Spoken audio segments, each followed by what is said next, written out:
By the beginning of the 20th century, Britain was already a fully urbanized and industrialized nation.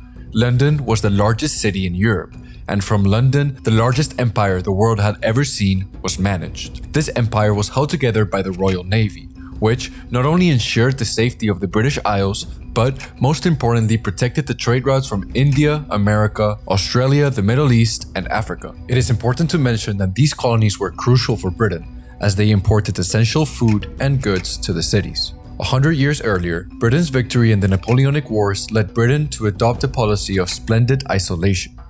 This foreign policy meant that Britain did not want to get involved in any European affairs. But Britain watched Europe with great caution. After Napoleon's defeat, the French suffered from an existential crisis, bringing back the monarchy, then rebelling again in 1848, and bringing back Napoleon. But the third this time. The Prussians, who we will talk more about later, defeated the French in 1871 in the Franco-Prussian War, bringing about the Third Republic. It's as if France had been hit in the head after this war, because in 1892, the French signed a military alliance with his old mortal enemy, Russia. Russia, like France, feared the growing strength of Prussia, which in 1871 transformed the North German Confederation into the German Empire. The Russian Empire, a huge agrarian country that expanded from the Pacific to Poland, were humiliated by the Japanese in 1905 and hoped to defend its borders against growing foreign threats. Britain also saw those threats, so, taking advantage of the recent defeats, the Entente Cordiale was signed between Britain and France in 1904, and the Anglo-Russian Entente was signed between Britain and Russia in 1907. These alliances led to the creation of the Triple Entente. But who was the mortal enemy that these three large militaristic nations feared so much? Well, of course it was the Germans, who after uniting in 1871 became an industrial power. Allied with Austria-Hungary, became an empire, and in 1890, Kaiser Wilhelm II vowed to make Germany a world power to rival Britain, France, and Russia. This foreign policy was known as Weltpolitik. A new navy was created. You can watch this video over here to learn more about the arms race, or you can also watch this quick short. Naval Laws was legislation passed by the Kaiser in 1898, which's main goal was to build and improve Germany's naval fleet to compete with its mortal enemy, the British and its mighty Royal Navy. The naval laws were effective, and Germany increased its number of battleships to 19 by 1903. This caught the eye of the British, who answered by designing a powerful ship that had never been seen before, the HMS Dreadnought. This started an arm race as Germany answered by ordering the construction of 8 dreadnoughts. This worried the British, who ordered 11 more dreadnoughts. Britain's final answer came thanks to the idea of Winston Churchill, who created a program that produced 2 dreadnoughts for every one produced by the Germans. The naval arms race was overall won by the British, as by 1914, Germany had only produced 17 dreadnoughts, and Britain 29. With these growing tensions with Britain, Germany needed an ally, and Austria-Hungary, a nation of a complex mix of different ethnicities such as Germans, Serbs, Czechs, and Slovaks, was the #1 choice for the Germans. The growing neighbor of Serbia, who hated Austria-Hungary, increased tensions in the area, as they were also allied with Russia, which, of course, was friends with Britain and France. It was a standoff. The question was, who was going to shoot first? This tension was felt in 2 particular parts of the map, Morocco and the Balkans. In 1905, the Kaiser visited the city of Tangier in Morocco, paraded the streets, and declared his support for the Sultan of Morocco, provoking France and Britain. But this was all solved in 1905 in a conference held in Spain where Britain supported France, leaving the Kaiser to back down, humiliated. 5 years later, after some riots erupted in Morocco, the French started sending troops, violating the terms of the 1906 convention. In response, Germany sent a warship named the Panther, increasing the tension between these 2 huge military alliances. Another conference was held, and once again, Britain supported France, this time compensating Germany with additional territories in Central Africa. On the other side of Europe, the 1908 crisis saw Austria-Hungary add the provinces of Bosnia and Herzegovina into the empire. Russia and Serbia both spoke out against this annexation, but Germany, standing behind Austria-Hungary, showed that Russia and Serbia were not yet ready for war as they both backed down. Later in 1912, the Balkan Wars were erupt, as Russia organized the Balkan nations into the Balkan League of Greece, Bulgaria, Montenegro, and Serbia. Together, they defeated the Ottomans in just 6 weeks and divided the territories. Serbia got most out of this war, which angered Bulgaria, starting the Second Balkan War in 1913. All these conflicts kept increasing tensions between the two largest military alliances the world had ever seen. The force of nationalism in the Balkans reached a tipping point in June 1914. Archduke Franz Ferdinand of Austria-Hungary was visiting Sarajevo in 1914 as part of a state visit to Bosnia. As the Archduke was riding his car around the city, a Bosnian nationalist threw a bomb at the Archduke's car, but missed, and injured bystanders instead. Following this failure, the Archduke came back to visit the injured people in the accident, which allowed the same assassin from before, who was just enjoying a cup of coffee next to the hospital, to shoot both the Archduke and his wife. Austria-Hungary, 100% sure that Serbia was behind this plot and with Germany's backup, presented Serbia with an ultimatum, hoping that they would reject it to invade. Surprisingly, Serbia accepted most of the points, rejecting only the loss of control over their justice system. However, this was not enough for Austria-Hungary, who declared war on Serbia on the 20th of July, 1914. 2 days later, Russia began mobilizing its army, prompting Germany's declaration of war on Russia on the 1st of August, 1914. Now let's take a look at past paper questions. As you probably already know, this topic is Conflict and Tension Paper 1, Section B, Option A, which means that you will have to answer questions about primary sources like this one, a French postcard introduced during the First World War. The figure in the postcard represents Kaiser Wilhelm. Pause the video or just take 20 seconds to think about how this source is critical of the Kaiser. Make sure to mention keywords, dates, and events for extra points.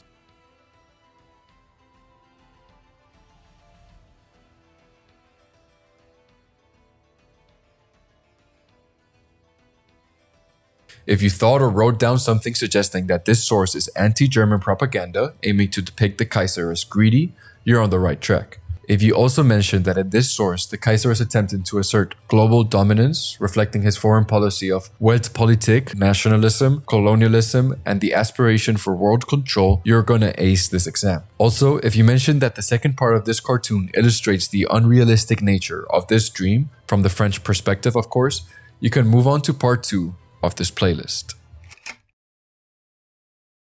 Following the July Crisis, which led to the start of the war, Germany found itself in a dangerous position, sandwiched between two large militaries, the French and the Russians.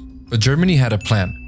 General von Schlieffen of the German army created the Schlieffen Plan, intended to invade France as fast as possible before Russia could mobilize its forces. The plan required a rapid invasion of Belgium to encircle Paris and capitulate France. Theoretically, after defeating the French, the Germans could send the army east to deal with Russia. Let's take a look at the timeline of the July Crisis of 1914. As we saw in the last episode, on the 28th of June, the heir of the Austro-Hungarian throne, Franz Ferdinand, and his wife were assassinated by a Bosnian nationalist in Sarajevo. Austria-Hungary, believing that Serbia was behind it, and with the backup of the German Empire, sent a humiliating ultimatum on the 23rd of July. 5 days later, despite Serbia agreeing to almost all demands, Austria-Hungary declared a war on Serbia. On the 30th of July, Russia began mobilizing its troops. On the 1st of August, Germany declared war on Russia. 2 days later, Germany invaded Belgium, which led to France declaring war on Germany. The next day, Britain, which was guaranteeing Belgian independence after the 1839 Treaty of London, declared war on Germany. And finally, 2 days later, Austria-Hungary declared war on Russia. So Germany found itself surrounded by Britain, France, and Russia. But if you remember, they had a plan. The Schlieffen Plan. Let's take a look at why this didn't happen. First, the Germans didn't anticipate any level of Belgian resistance. The Germans needed a swift and accurate advance for the plan to succeed, which the Belgian army and people did not allow. Although Germany advanced, heavy Belgian resistance and guerrilla warfare led to frustration for many in the German army, who resorted to the inhumane and brutal treatment of Belgian civilians. After the Belgian delayed German advances, the French activated Plan 17, a strategy that saw France launch an all-out attack across the Franco-German border into the formerly held territory of Alsace-Lorraine. This attack was a disaster, with the French losing 200,000 troops in 12 days, but these attacks still delayed German advances. Finally, the British Expeditionary Force, or the BEF, also helped slow down the German advance. These British forces were well trained and well equipped, which caused significant delays and supported the French effort to mount a defense. By September 1914, everything was on the line, as the Germans had made progress but began slowing down. However, to everyone's surprise, the Russians mobilized their forces far quicker than anyone expected, and started successfully invading Germany and Austria-Hungary. Because of this, Germany had to move an estimated 100,000 troops from the west to the east. Since the Schlieffen Plan was out of the window, Germany prepared an all-out attack against France. As the French and British troops mounted the defenses near Paris, Germany successfully pushed through Belgium, reaching the River Marne only 48 kilometers from the French capital of Paris. General von Kluck of the right wing of the German forces had received an order to attack around the west and south of Paris to encircle the French and British armies. Instead, he decided to turn to his right flank to encounter the 6th French Army. This action proved a mistake, exposing a gap in the German advance.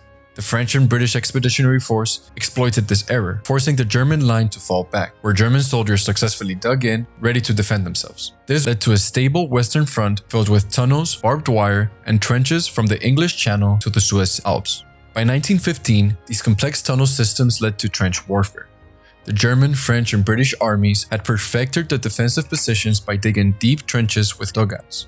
Battling between both sides became quite repetitive.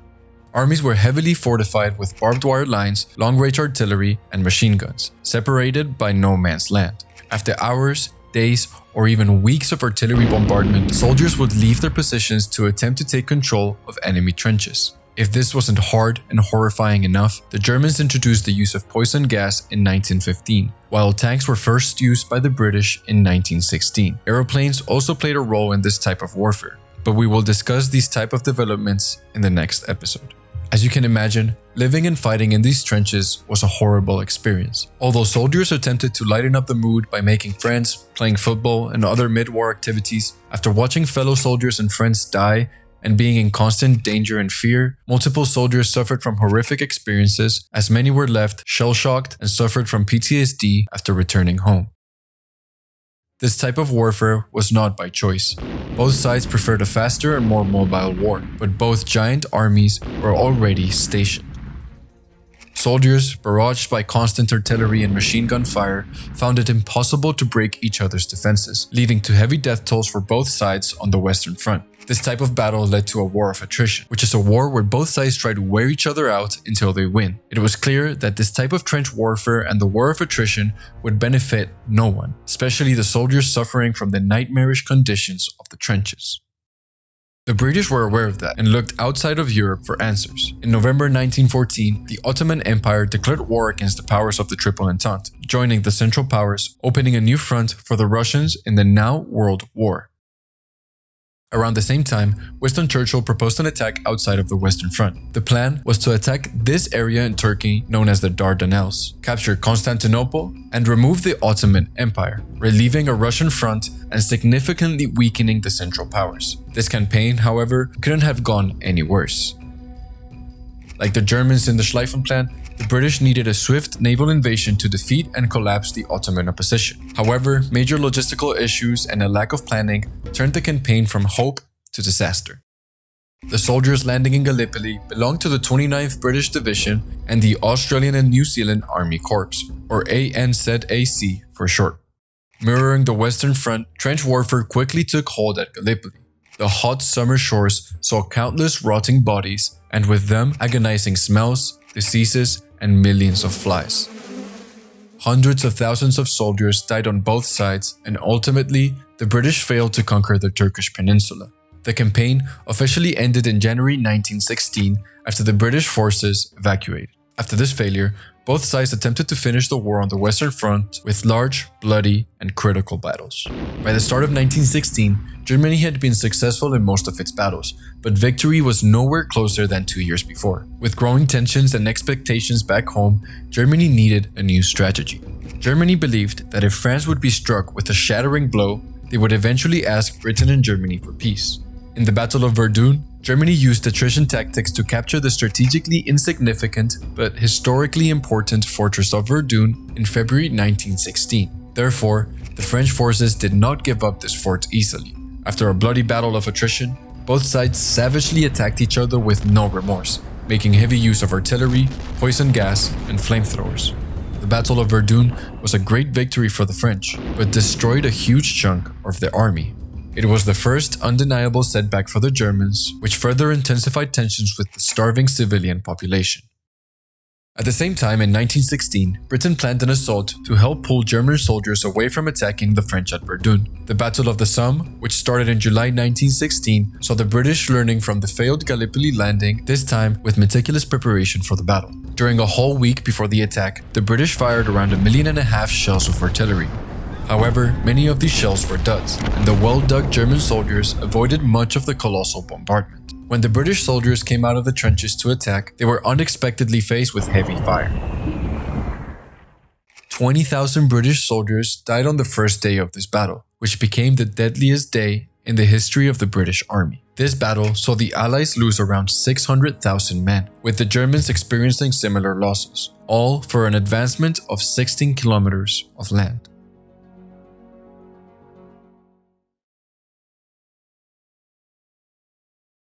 Since the outbreak of war in 1914, the Royal Navy had dominated the seas and oceans, leading to what is known as a naval blockade. This blockade intercepted supplies from arriving at German ports and attempted to starve the German population into surrender.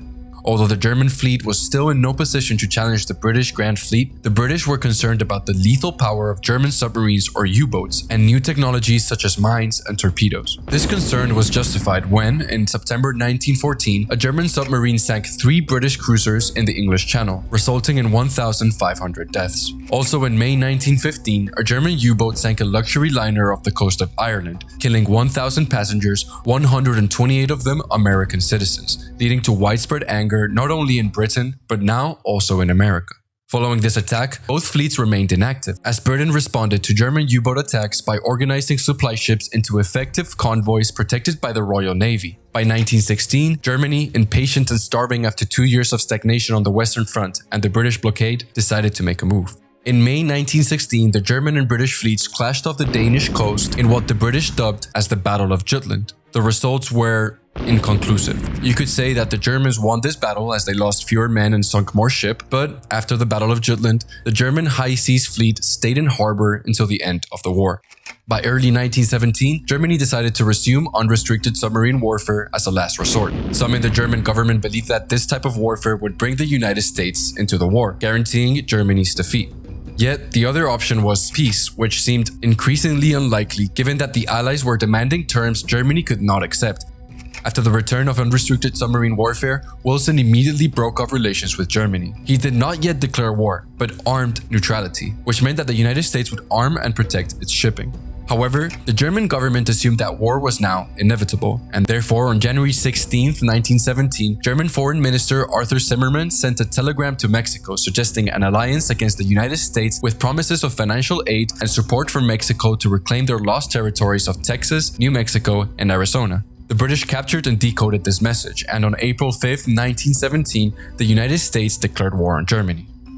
The addition of the United States of America to the Allies was a significant boost. By 1917, America was a mighty industrial power with the third largest navy in the world and abundant manpower. However, the United States still had to mobilize its army and ship them all the way to Europe. And of course, not everything went flawlessly for the Allies. On November 1917, the Bolshevik Revolution began in Russia. A coup d'etat led by communist revolutionary Vladimir Lenin saw the establishment of the first communist state and the beginning of the Russian Civil War. The communist takeover in Russia proved favorable for Germany, leading to ceasefire negotiations and subsequent peace. By early 1918, Germany withdrew troops from the east, redeploying them to the Western Front, marking a significant setback for the Allies. Back on the Western Front, Germany opted for a defensive strategy, withdrawing to a fortified Hindenburg Line. These defenses relied on strategically positioned machine guns and extensive artillery barrages. To counter German defenses, the British relied on heavy artillery superiority and tactics known as bite and hold, which involved targeting specific areas with artillery, capturing and fortifying the position, and slowly biting into German territory. The war also saw the introduction of airplanes and strategic bombardment. Early in the war, airplanes focused on surveillance and establishing air superiority, but as technology improved throughout the war, so did strategies. For example, strategic bombardment, developed by an Italian general, consisted of bombing raids aimed at industrial or military targets or even civilian populations that intended to destroy the enemy's morale. This strategy began with giant Zeppelin airships that would drop bombs on London and ended with the creation of specialized bomber aircraft. By 1918, the blockade and the War of Attrition began to take a toll on Germany. Food and supply shortages were at an all-time high, sparking doubts about the Kaiser's decision as defeat or revolution loomed on the horizon. The Spring or Ludendorff Offensive of March 1918 saw a massive transfer of German troops to the Western Front, which now significantly outnumbered the Allied forces, employing innovative tactics such as using the elite stormtroopers, which were a highly trained infantry soldiers specialized in rapid, decisive assaults on enemy positions. Initially, the Germans broke through British lines and threatened to divide the British and French armies. However, German advances slowed down due to logistical challenges, and the American forces, which were arriving at a rate of 50,000 men a month, bolstered the Allied defense. The decisive Allied counteroffensive, nicknamed the 100 Days Offensive, began in August 1918. With coordinated attacks supported by tanks, air support, and artillery, the Allies broke the 4-year stalemate of trench warfare and paved the way for mobile fighting tactics. By October, Germany was in full retreat, and by November 1918, the German High Command started to look for peace with the Allies. While the victory came at a high cost, with casualties exceeding over 1 million for both sides, it ultimately marked a turning point in the war. The mounting military losses, widespread hunger among civilians, and the deadly Spanish flu pandemic, which claimed over 250,000 German lives, instilled a growing sense of defeat amongst the population. By October 1918, the German High Seas Fleet, which, if you remember, had been inactive since the Battle of Jutland in 1916, was ordered on a suicidal mission against the British Navy. Sensing the impending end of the war, sailors rebelled and refused to set sail. This sparked widespread protests in Germany, with calls for an end to the already lost war. On November 9, 1918, the Kaiser abdicated, finally surrendering and escaping to the Netherlands. 2 days later, on November 11, 1918, a German delegation met with the Allies in a railway carriage on the Western Front. The Allies presented Germany with strict terms for unconditional surrender, including leaving occupied territories, surrendering its navy, and disarming. Germany had little choice but to accept, and the Armistice was signed.